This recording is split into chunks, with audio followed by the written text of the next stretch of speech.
ukuran menunjukkan kuantiti zat terlarut dalam seunit isi padu larutan. Okey, satu ukuran yang menunjukkan kuantiti zat terlarut dalam seunit isi padu larutan. Okey, biasanya kita ukur dalam 1 dm3 larutan. Okey, so semakin banyak zat terlarut, semakin tinggi kepekatan larutan itu. Okey, apa maksudnya? Contohnya lah, analoginya. Okey, awak buat air sirap. So, air sirap kita cordial dan juga air masak kan. So, air masak tu kita panggil sebagai pelarut. Okey, cordial sirap tu adalah zat terlarut.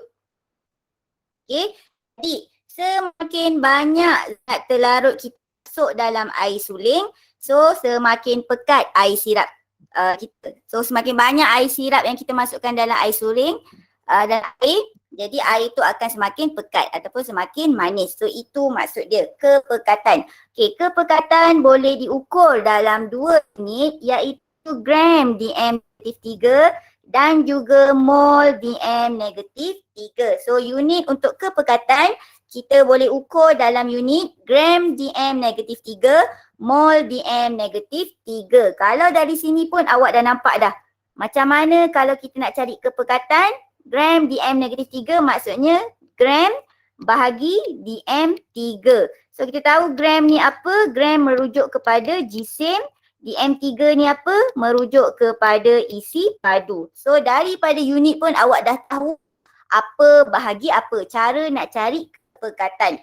Okay, jadi yang pertama, kalau unit dia adalah gram dm-3, okay, so kita gunakan jisim. Maksudnya jisim bahagi dengan isi padu. Okay, gram, so unit untuk jisim bahagi dengan isi padu larutan, jadi mesti dalam dm3. Sebab tu awak dapat unit dia gram dm-3. So yang pertama formula dia adalah gram bahagi dengan jisim bahagi dengan isi padu untuk dapat kepekatan. Okey, kalau dalam unit mol dm-3, kepekatan tu kita panggil juga sebagai kemolaran. Okey, kalau unit dia mol dm-3, awak akan selalu dengar cikgu sebut kemolaran lah. So kita panggil kepekatan dalam unit mol dm-3 adalah kemolaran. Okey, dia adalah benda sama, cumanya unit dia adalah mol dm-3. So awak tahu mol adalah unit untuk bilangan mol. So kita tahu mol adalah unit untuk bilangan mol. Jadi formula dia adalah bilangan mol zarah bahagi dengan isi padu larutan. So nak cari kepekatan, bilangan mol zarah bahagi dengan isi padu larutan. Okey, jadi kepekatan ialah jisim zat terlarut dalam 1 dm3 larutan, manakala kemolaran ialah bilangan mol zat terlarut yang terdapat dalam 1 dm3 larutan. Okey, so dua cara nak cari kepekatan. Okey, jisim bahagi isi padu, satu lagi adalah bilangan mol bahagi dengan isi padu. Okey, kita tengok kepada contoh soalan.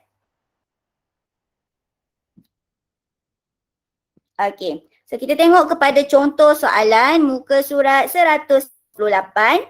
Okey, hitungkan kepekatan dalam unit gram dm-3 bagi setiap larutan yang terhasil. Okey, jadi terus ingat apa dia gram dm-3. Kita tahu gram adalah unit untuk jisim, dm3 adalah unit untuk isi padu.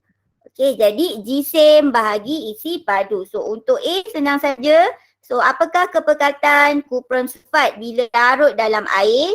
Jadi kuprum sulfat ni adalah zat terlarut. Air ni adalah dia punya pelarut lah. Okey, jadi kita nak tahu berapa kepekatan dia. So dia dah bagi 40 gram adalah jisim. Isi padu dia adalah 20 dm3. So awak buat apa? Kita hanya perlu masukkan dalam formula saja iaitu 40 bahagi 20 dm3. Jadi awak dapat 2 gram dm-3. So unit kena tulis. Okey, jadi kepekatan larutan adalah Jisim bahagi isi padu. So 40 just bahagi dengan 20 DM3. So awak dapat unit dia 2 gram DM negatif 3 bagi kepekatan kuprum sulfat. Okay, sama juga soalan B. So dia nak kepekatan apabila natrium hidroksida dilarutkan dalam air. Okay, jadi dia dah bagi jisim, dia dah bagi.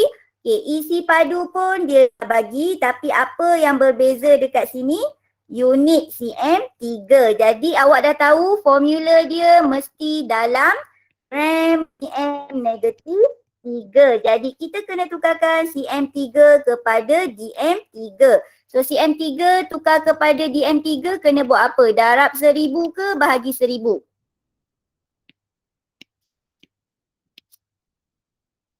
Okay, cm3 tukar kepada dm3 darab 1000 ke bahagi 1000? Bahagi 1000. Jadi bila awak nampak unit dalam cm3 terus tukar kepada dm3 dengan cara apa? Kita bahagi 1000. Okay, kalau dm3 nak tukar kepada cm3 kita darab 1000.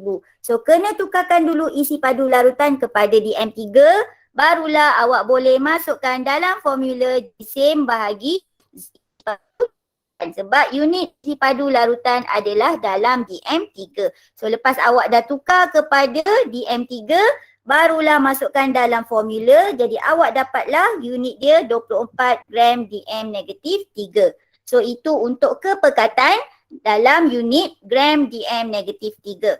So hati-hati pada tengok pada isi padu larutan sama ada kena tukar ke ataupun tidak. Okay, seterusnya contoh seterusnya kemolaran. Okay, jadi kemolaran. So unit kemolaran apa? Mol DM negatif 3. So kita tahu unit untuk kemolaran adalah mol DM negatif 3. So apa maksudnya? Bilangan mol bahagi dengan isi padu. Okay, so bilangan mol bahagi dengan isi padu. So di sini dia dah bagi bilangan mol pepejal zinc klorida. So dia nak kemolaran apabila zinc klorida dilarutkan dalam air. Jadi dia bagi bilangan mol 10 mol bahagi saja dengan isi padu. So awak dapat 2 mol DM negatif 3. Okay, sama juga untuk B.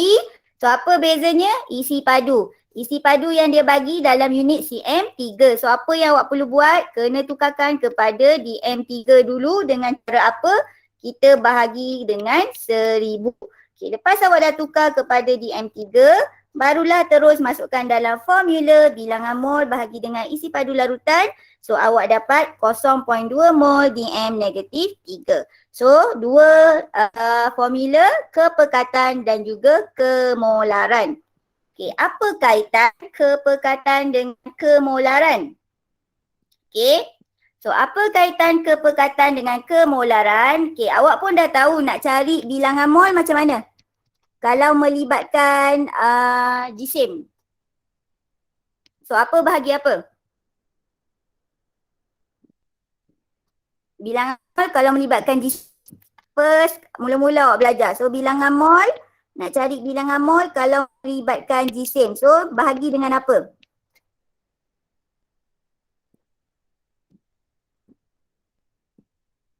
Apa? Yes, bahagi dengan jisim molar. Okay. So awak dah tahu bilangan mol kalau dia bagi jisim, kita bahagi dengan jisim molar ataupun JMR. Apa beza jisim molar dengan JMR? Cara nak cari sama, cuma jisim molar ada unit. Okay, unit dia apa? G mol negatif 1, JMR tiada unit. So cara dia sama, cara nak cari. Cumanya ada unit, tak ada unit saja. So awak dah tahu bilangan mol adalah jisim bahagi JMR. So kita dapatlah bilangan mol.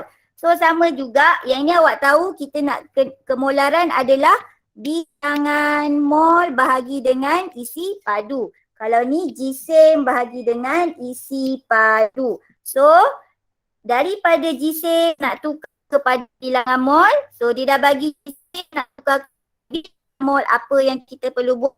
Kita perlu bahagi dengan jisim molar ataupun JMR. Okay, kaitan dia yang ini je. Okay, daripada jisim, so ini jisim, Awak nak cari bilangan mol. So apa yang awak perlu buat? Kita perlu bahagi dengan jisim molar. So benda yang sama. Jadi bila dia bagi jisim, kita nak cari bilangan mol, apa yang kita perlu buat? Kita bahagi dengan jisim molar ataupun JMR, benda yang sama. Beza dia satu ada unit, satu tak ada unit saja. Okay. So kalau dia bagi bilangan mol, kalau dia dah bagi bilangan mol, awak nak cari jisim, apa yang awak perlu buat? Kita darab. So sama je. So bila bagi bilangan mol, jisim apa yang kita perlu darab. Okay, benda yang ini saja. Bukan benda baru. Okay, nak cari bilangan mol, jisim bahagi JMR. So kita bahagi JMR, nak cari jisim, bilangan mol darab dengan JMR. Benda yang sama. So kaitannya yang itu je lah. Okay, jadi kalau soalan, okay, soalan nombor 8, muka surat 160. So dia kata, apakah kepekatan dalam unit gram dm negatif 3 bagi asid nitrik apabila dia bagi kemolaran 0.5 mol dm negatif 3. Jadi ini dia dah bagi bilangan mol. So ini dia dah bagi bilangan mol. Okay, 0.5 mol dm negatif 3. Jadi kita nak cari jisim, apa yang kita perlu buat? So bilangan mol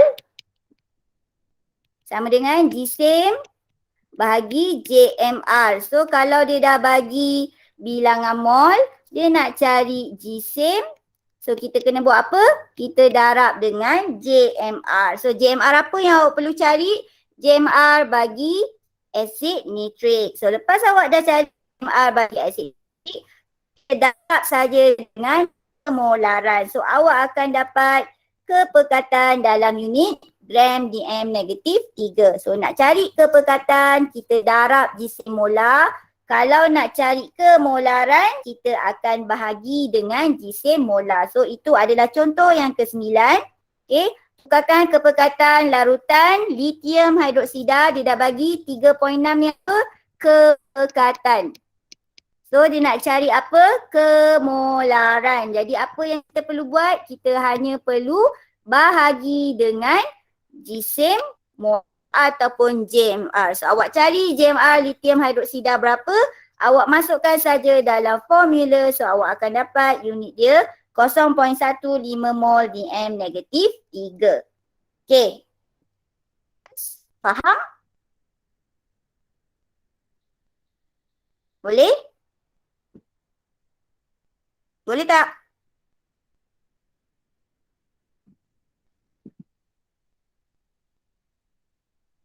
Okay. So, itu kepekatan kemolaran.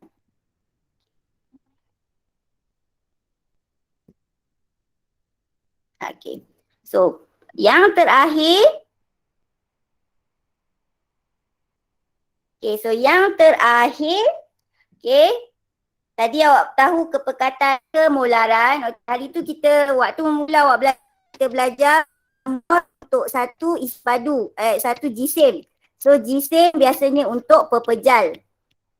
Okay, yang ni nak cari bilangan mol. Okay, satu jisim biasanya untuk pepejal.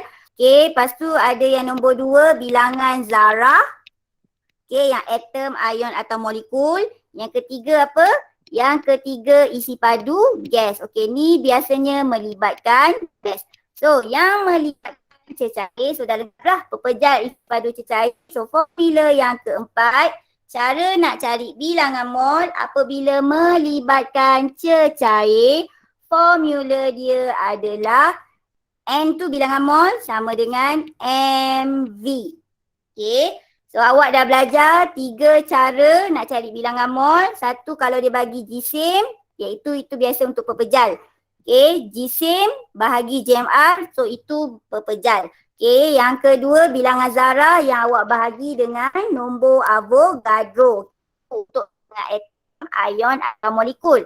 Okay, yang ketiga awak belajar sebelum ni isi padu gas. Okay, itu biasanya untuk gas. So yang keempat awak belajar hari ni untuk cari bilangan mol apabila melibatkan cecair. So formula dia adalah N sama dengan MV.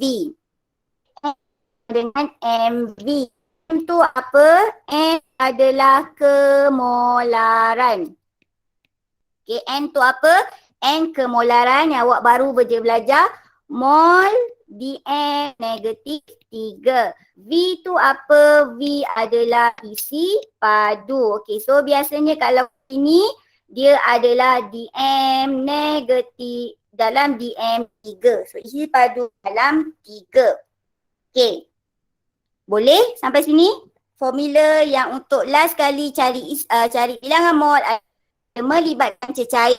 So bila cecair formula N sama dengan MV.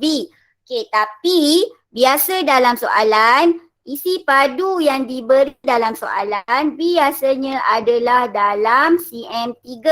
Okey, kalau awak tengok pun kalau kita nak buat eksperimen ke apa ke isi padu larutan biasanya dalam CM3. Jadi bila melibatkan isi padu larutan dalam CM3, formula ni akan jadi N sama dengan MV. M saya. MV per 1000. Sebab apa per 1000? Yang ini sebab biasanya larutan sukatan yang kita gunakan adalah dalam CM3. Okay, jadi kalau sukatan larutan awak nampak dia dalam CM3, jadi kita kena tukarkan kepada DM3 dulu. So barulah awak akan dapat bilangan mol. Okay, boleh faham? Formula yang keempat, cari bilangan mol, dia N sama dengan MV. Ini kalau isi padu dia dalam unit DM3. Kalau isi padu dia dalam unit CM3, biasa kita akan jumpa dalam unit CM3 sebab buat eksperimen unit dalam CM3. So kita kena bahagi dengan 1000 dahulu. Okay, barulah awak dapat bilangan mol. Kalau isi padu dia dah betul dalam DM3, tak perlulah bahagi 1000. Okay, jelas? Boleh faham? Jelas. Okey, so kita tengok contoh. Okey, so kita tengok contoh. Okey, dia kata hitungkan bilangan mol kalium hidroksida yang terkandung di dalam 2 DM3 larutan kalium hidroksida dengan kemolaran dia 0.5 mol DM negatif 3. So sekarang setiap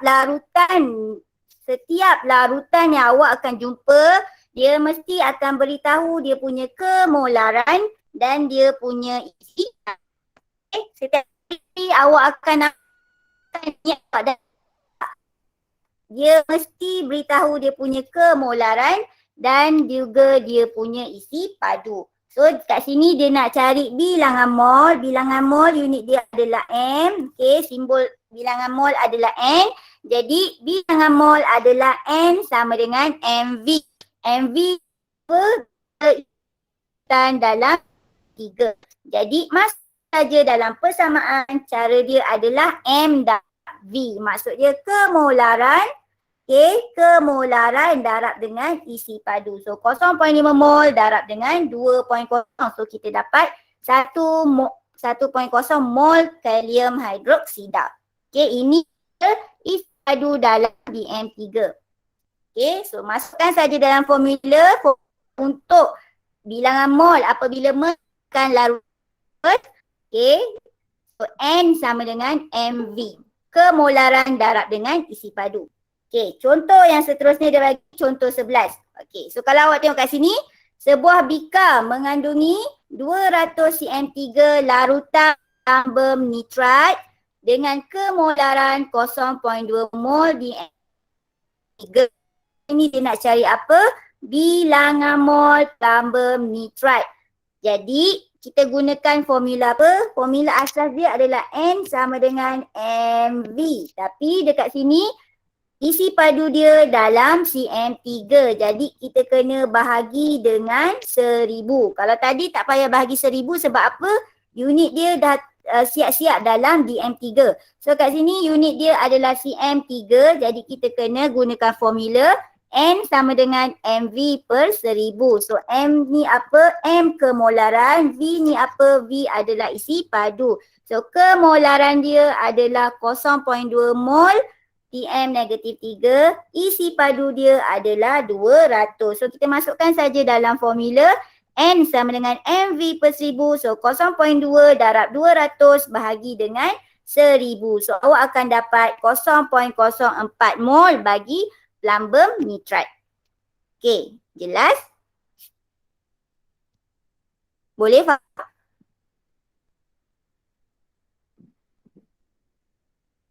Boleh ke? Okey.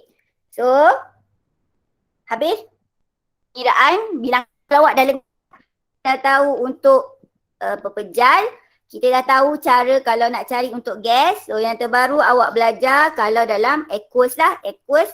Kalau larutan yang melibatkan ion-ion ni kita panggil dia larutan aqueous. So dalam keadaan cecair lah aqueous. So awak dah tahu 3 untuk cari bilangan mol.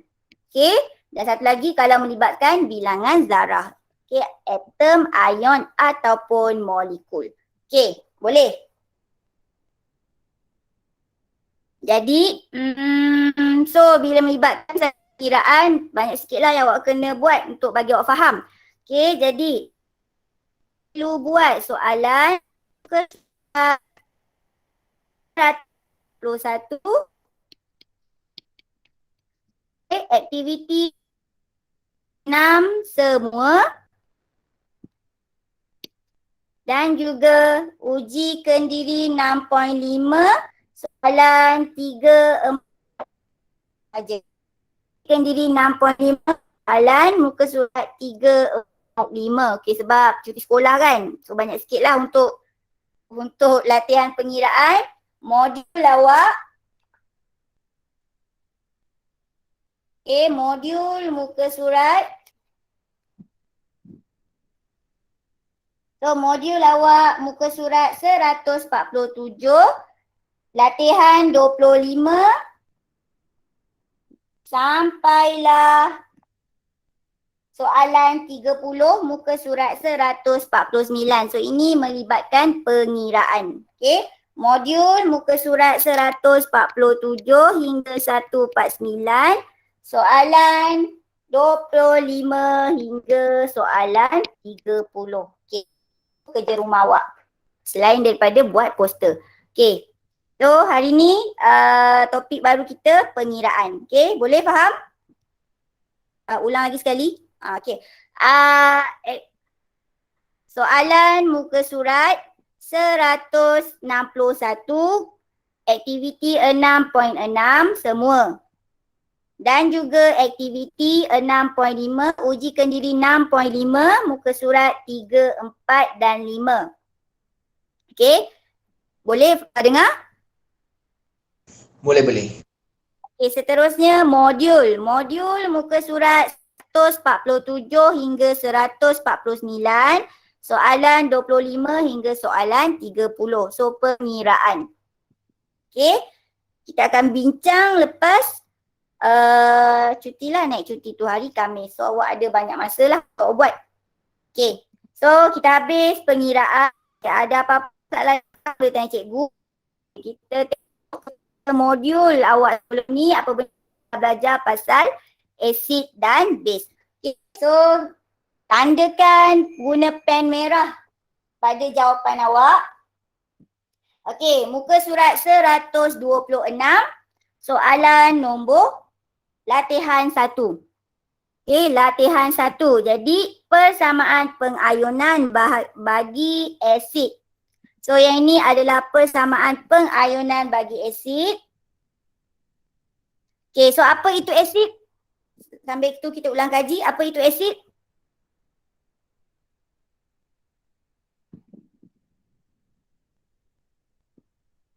Apa itu asid?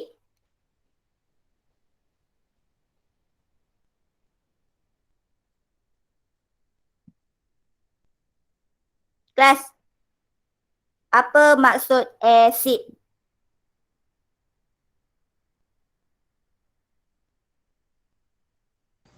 Asid ialah bahan kimia yang mengayon dalam air untuk menghasilkan ion hidrogen.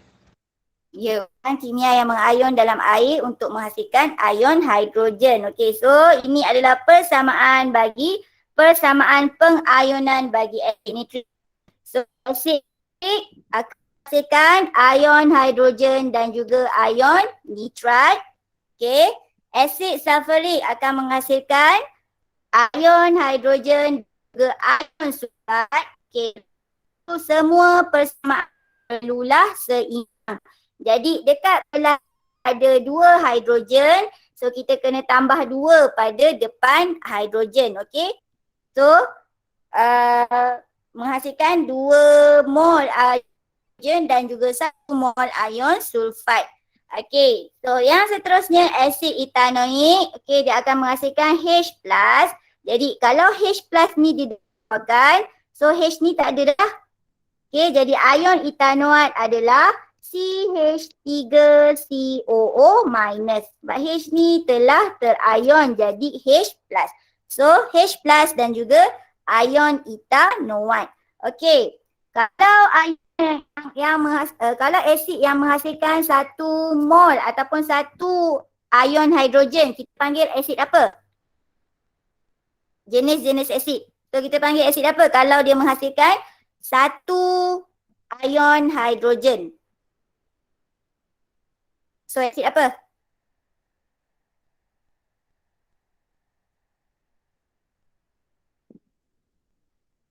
Mono ke, diprotik ke, triprotik?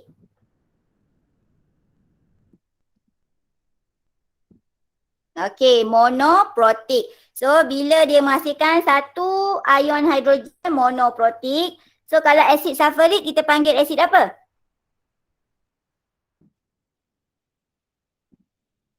Asid sulfurik.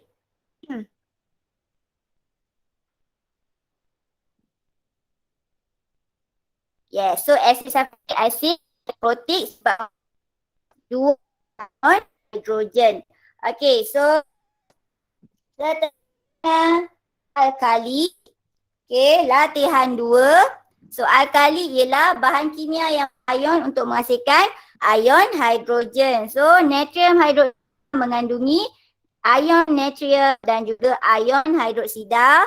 Okey, kalium hidroksida. So kita tahu K plus dan juga hidroksida. Okey, ion amonia. Amonia. Okey, nak buat macam ni pun boleh sebab kita tahu maksudnya dia ni dah memang dalam cecair. Ataupun awak juga boleh buat NH3 campur H2O. So menghasilkan NH4 campur dengan OH pun boleh. Okay, dua-dua adalah jawapan yang betul. Okay, yang ini sebabnya kita tahu dia mesti ada dalam air. Barulah dia boleh mengayon untuk menghasilkan air dan juga hidroksida. Seterusnya magnesium hidroksida. So magnesium hidroksida mengandungi ion magnesium dan juga ion hidroksida. So dekat sini maksudnya ada 1 ion magnesium 2 plus, ada 2 ion hidroksida 2. Okay, sebab ni ada 2 ion hidroksida.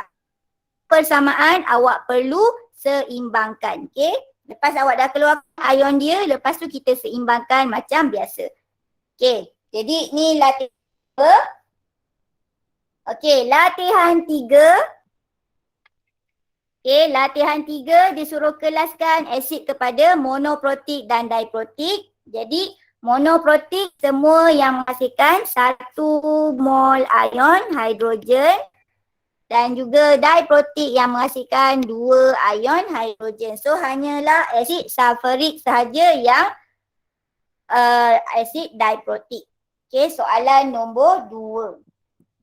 Okay, seterusnya latihan 4 muka surat 129. So latihan 4 muka surat 129. Oh, kita dah bincang. Oh, dah tadi. Okay, so seterusnya. Okay, soalan 132. Okay, so seterusnya soalan 132. Okey. Dan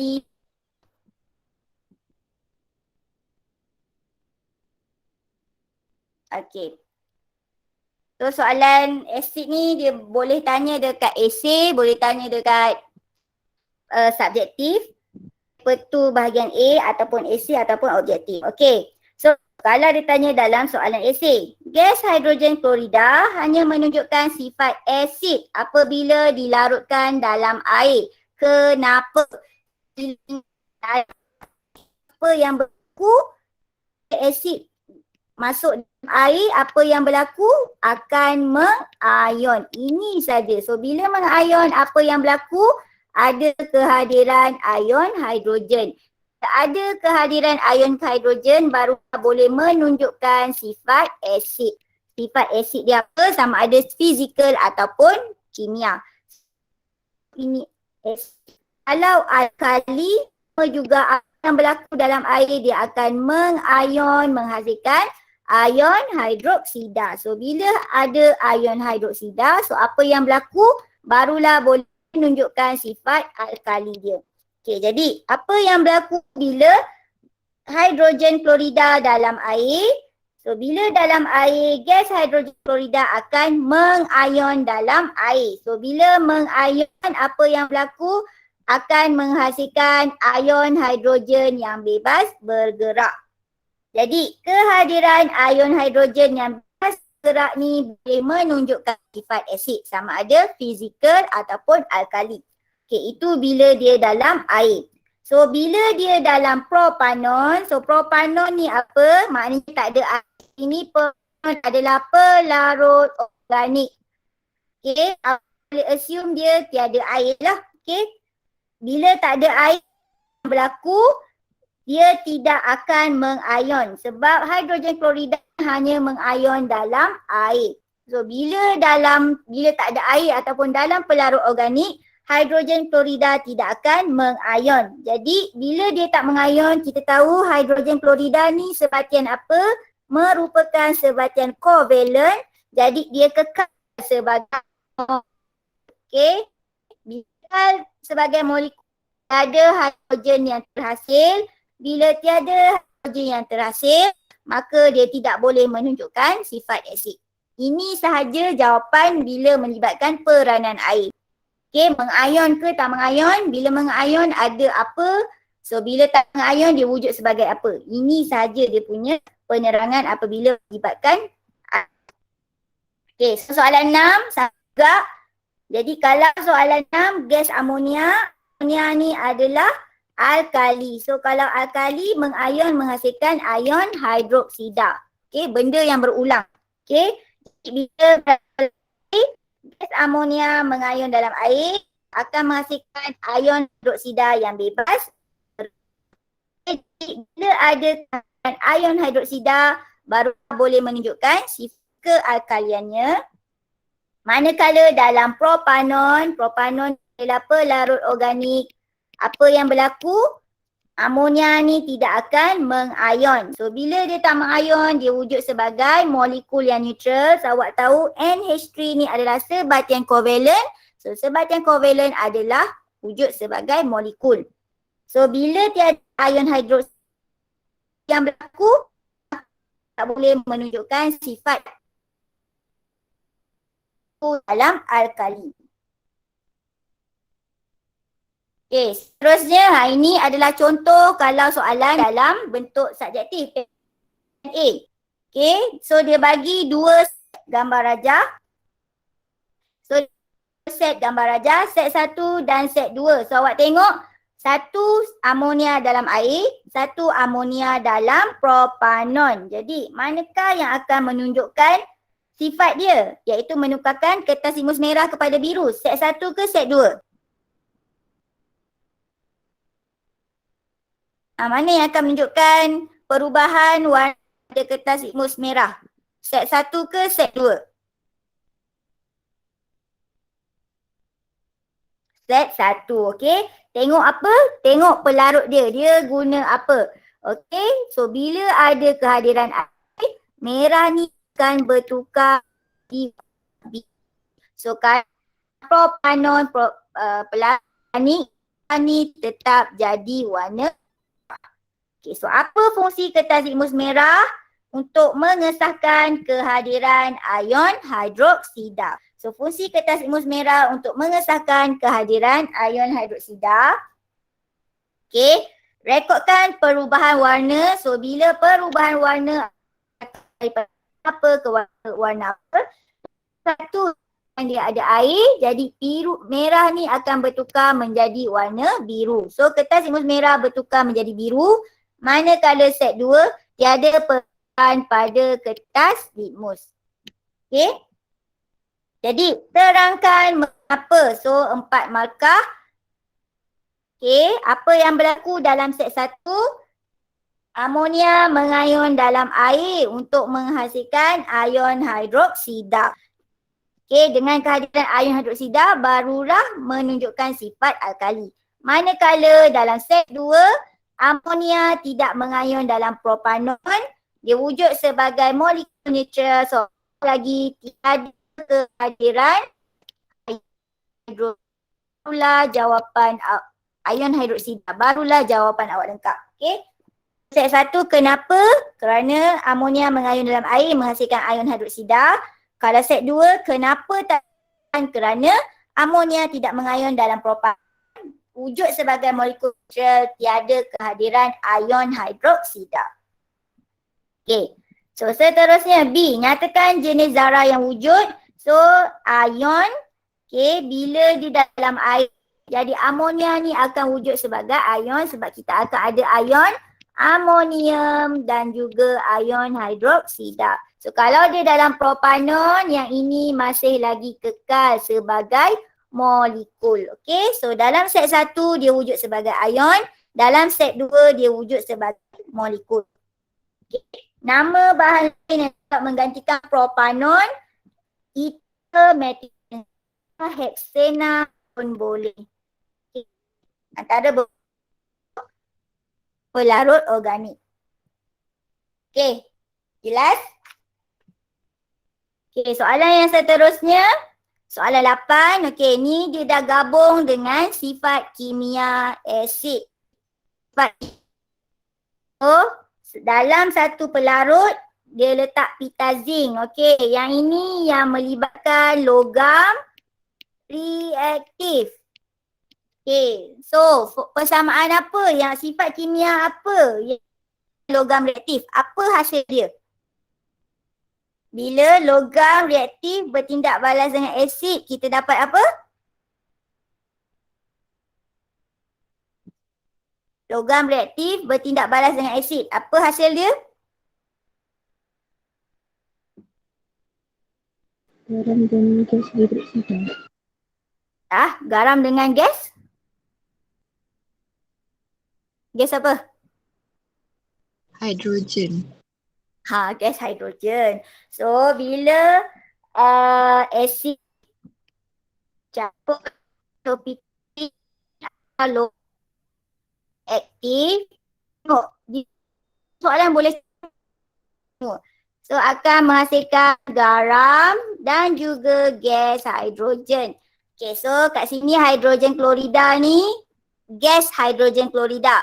So masuk dalam ni pelarut dia apa? Maknanya satu pelarut tu mesti air, satu pelarut tu mestilah pelarut organik. Bila ada air, barulah dia boleh menunjukkan sifatnya, boleh bertindak balas dengan logam reaktif, boleh menghasilkan garam dan juga gas hidrogen. So gas hidrogen tu mana kita nak tahu ni? Gelembung gas tidak berwarna. Awak akan nampak pemerhatian dia, gelembung gas tak berwarna. Okey, jadi dekat sini berlaku tindak balas. Dekat BKB berlaku tindak balas, dekat BKA tidak berlaku tindak balas. So bila awak tahu BKB berlaku tindak balas, maksudnya N ni apa? N ni mestilah air. So M ni apa? M pelarut organik, apa dia? Propanon. Okey. Okey, buat persamaan. Apa persamaan? Bila zinc bertindak balas dengan asid hidroklorid. So, zinc campur dengan asid hidroklorik menghasilkan apa garam dia? Apa nama garam dia?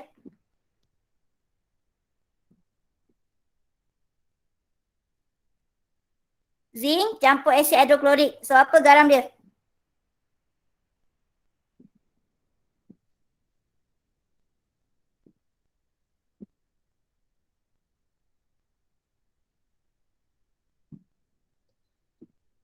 Zinc campur asid hidroklorik. So nama garam yang terhasil?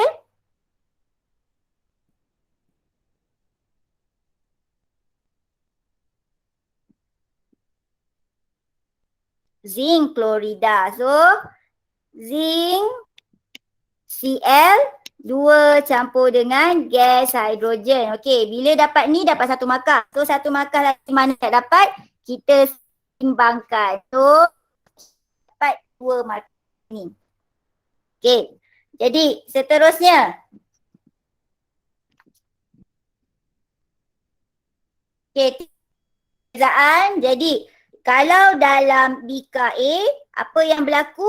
Hidrogen klorida tidak mengayon dalam propanon ataupun pelarut M. So bila dia tak mengayon dalam pelarut M, apa yang berlaku? Hidrogen klorida kekal sebagai molekul. Tiada kehadiran ion hidrogen. Jadi dia tidak boleh bertindak balas dengan pita zinc, maka tak adalah hasil dia. Dalam bika B, ion hidrogen klorida mengayon dalam air, hasilkan ion hidrogen bebas bergerak. Jadi barulah dia boleh bertindak balas dengan zinc untuk okey, seterusnya soalan nombor 9. Okey, apa maksud asid etanoik glacial? Ini maksud dia tulen. Asid etanoik ni tulen. Bila tulen dia tak campur dengan air, dia tak campur dengan apa. So dia hanya ada asid etanoik saja. Okey, jadi dia kering. Tiada air dekat sini. Tak ada kehadiran air. So bila tak ada kehadiran air, asid etanoik glacial ke, dia kata natrium hydroxida glacial ke, maksudnya tulen. Tak ada air dan tu kering. Jadi kertas imus biru ni akan kekal jadi warna biru. Walaupun dia dah kata asid kat sini, tapi sebab dia kata glacial, so bila glacial dia kering, tak ada kehadiran air, jadi imus biru akan stay warna biru. Okey. Jadi nyatakan jenis zarah yang hadir dalam tabung uji Q. So Q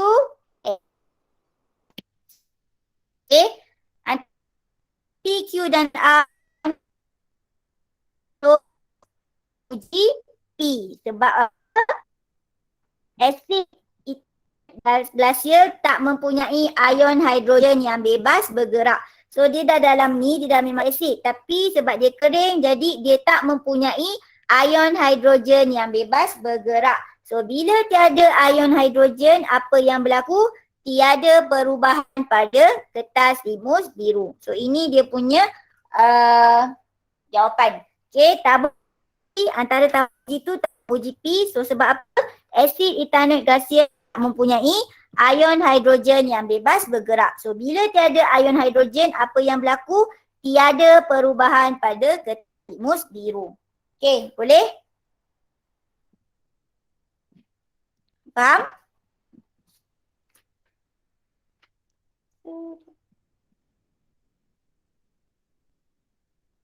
Boleh ke? Okay, so setelah flow cache, jadi ni tak ada masalah, awak just ikut saja dalam formula, tekan enter, awak akan dapat jawapan lah. Jawapan yang bagi dekat bawah. Okay. Kecuali soalan POH untuk barium hidroksida. So sepatutnya berapa? 0.0004. Okay. Dia dapat 0.0039 kan. Jadi awak bundakan, awak akan dapat 0.004. So yang lain tu ikut jawapan. Okay. Sama juga latihan 12. So latihan 12, formula yang awak boleh guna adalah pH campur dengan POH, kita dapat sama dengan 14. So tekan saja kalkulator, masukkan saja dalam persamaan, awak akan dapat jawapan di dekat bawah. Okey, pengiraan pH dan juga pOH. Okey, boleh? Okey, seterusnya soalan asid. Okey. So yang ini kalau dalam esay, so ke surat 139, so dia bagi asid hidroklorik dan juga asid etanoik. Okey, nilai pH 1 dan 4. So awak dah belajar nilai pH, apa kaitan dia? Kalau pH tinggi, kepekatan ion hidrogen rendah ke tinggi? Kalau nilai pH tinggi, apa jadi pada kepekatan ion hidrogen? Tinggi ke rendah? Untuk asid? Rendah. Rendah. So, ni kepekatan ion hidrogen rendah, jadi asid lemah ke asid kuat? Lemah. So, ini asid lemah. Okay. Kalau nilai pH rendah, so maksud dia ion hidrogen adalah tinggi. Jadi dekat sini adalah asid kuat. Awak tengok saja asid apa yang dia gunakan. So kita tahu asid hidroklorik, asid etanoik. Jadi satu adalah kuat, satu adalah lemah. Jadi kenapa? Okay, so first kali kita kena cakap asid hidroklorik adalah asid kuat, manakala asid etanoik adalah asid lemah. Okay, apa yang berlaku kalau dia adalah asid kuat? So, asid hidroklorik akan mengion dengan lengkap menghasilkan ion hidrogen yang tinggi. Okay, kepekatan ion hidrogen yang tinggi. Manakala asid lemah apa yang berlaku? Dia mengion secara lengkap. So, bila mengion secara lengkap, bilangan hidrogen yang terhasil adalah rendah. Okay, lepas awak dah cakap pasal tu, kita kaitkan kepekatan ion hidrogen asid hidroklorik lebih tinggi daripada asid etanoik. Last kali kita mesti kaitkan antara kepekatan dengan juga nilai pH. Jadi semakin tinggi kepekatan ion hidrogen, semakin rendah nilai pH. So ini cara nak jawab.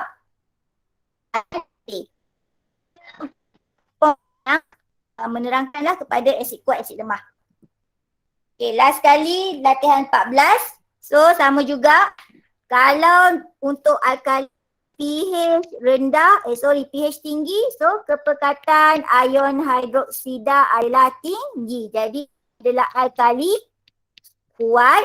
So kalau pH rendah, okay, kepekatan hidroksida dia adalah rendah, so dia adalah alkali lemah. Jadi kita tahu 13 dan 10, so natrium hidroksida alkali kuat, amonia alkali lemah. Apa yang berlaku? Jadi terangkan natrium hidroksida kuat, amonia lemah. So kuat, apa yang berlaku? Natrium hidroksida mengion lengkap menghasilkan bilangan ion hidroksida yang tinggi. Manakala amonia ni dia lemah, dia akan mengion secara lengkap. Jadi kepekatan ion hidroksida yang terhasil adalah rendah. Okey, lepas tu awak bandingkan dan semakin tinggi kepekatan hidrogen, tinggi nilai pH. Okey, barulah awak akan dapat markah penuh. Okay. So last kali yang ini. Okay, kepekatan. Okay, kalau awak tahu 14.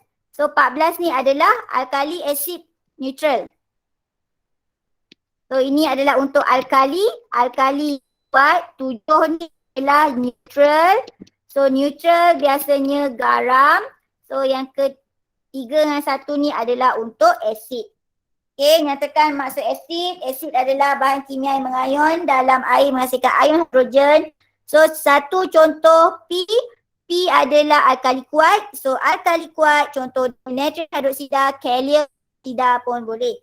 So cadangkan larutan yang mana mungkin natrium klorida. So awak dah belajar natrium klorida ni apa? Dia merupakan garam. So garam adalah neutral. So cadangkan yang sesuai ini adalah Q. Okay, mengapakah nilai pH bagi larutan S adalah lebih rendah daripada R? So, bila melibatkan tu kena cakap mana asid kuat, mana asid lemah. So, kita tahu S adalah asid kuat, R adalah asid lemah. Okay, so S kuat, R lemah. So bila kuat, apa yang berlaku? Mengion lengkap menghasilkan kepekatan ion hidrogen yang tinggi. Manakala R mengion separuh lengkap menghasilkan kepekatan ion hidrogen yang rendah. Semakin tinggi kepekatan ion hidrogen, semakin rendah nilai H. So kita kena kaitkan. Okay, 3 markah. Tu saja dia punya penerangan. Okay, boleh? Sampai sini dulu lah. Okay, so sifat-sifat kimia tu kita akan sambung lepas naik cuti. Sekali terus dengan bincang jawapan untuk pengiraan. Nanti saya akan naikkan nama untuk siapa yang kena hantar. Okay, jadi sampai sini saja kelas kita. So